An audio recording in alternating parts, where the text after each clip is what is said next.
अब एक एग्जाम्पल लेते हैं सूडो कोड समझने के लिए, या एल्गोरिदम किस तरह से लिखा जाता है और किस तरह से सूडो कोड जनरेट होता है।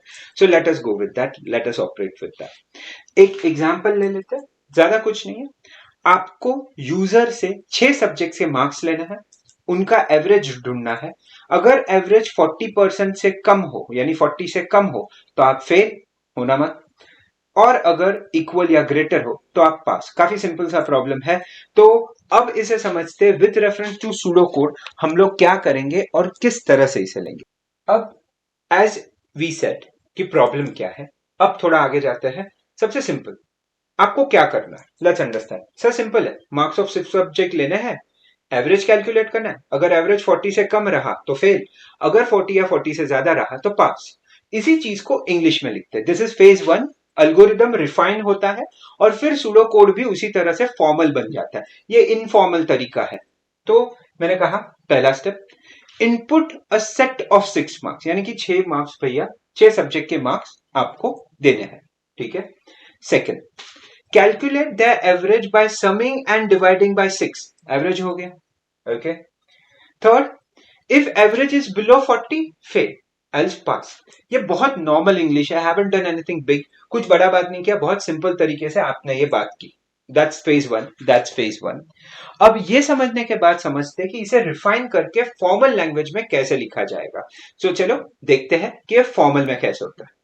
अब ये जब फॉर्मल लैंग्वेज में रिफाइन हो जाता है तो सूडो कोड थोड़ा फॉर्मल दिखता है। कैसे?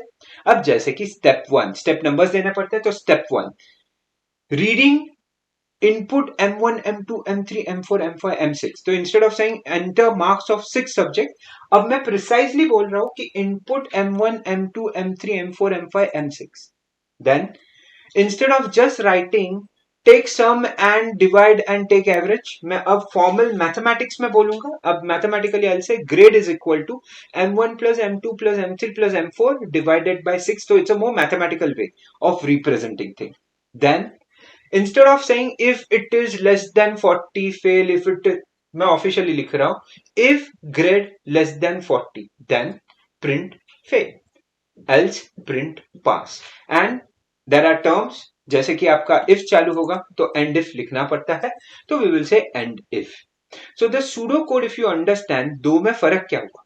एक फॉर्मल इंग्लिश था, ये एक मोर आर्टिफिशियल लैंग्वेज है जिसे यूज किया जाता है for writing algorithm so that they can be directly translated to the program in a much easy way।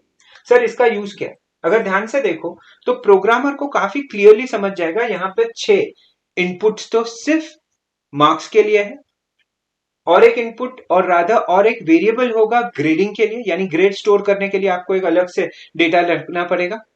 फिर एक कंडीशनल स्टेटमेंट यूज करना पड़ेगा और उस हिसाब से 2 कंडीशन, यानी पूरा प्रोसेस जो हमने किया वो वेल कैलकुलेटेड, वेल गिवन है। And that is a reason pseudo codes are very important. So हम लोग पहले एल्गोरिदम बनाते हैं, वो इनफॉर्मल लैंग्वेज में होता है, एक तरह से इंग्लिश लैंग्वेज में, और उसे और रिफाइन करते हुए एक फॉर्मल सूडो लैंग्वेज में इस तरह से एक एल्गोरिदम को रीडिफाइन करते हैं। I hope people are clear. To know more, sign up to www.linksy.in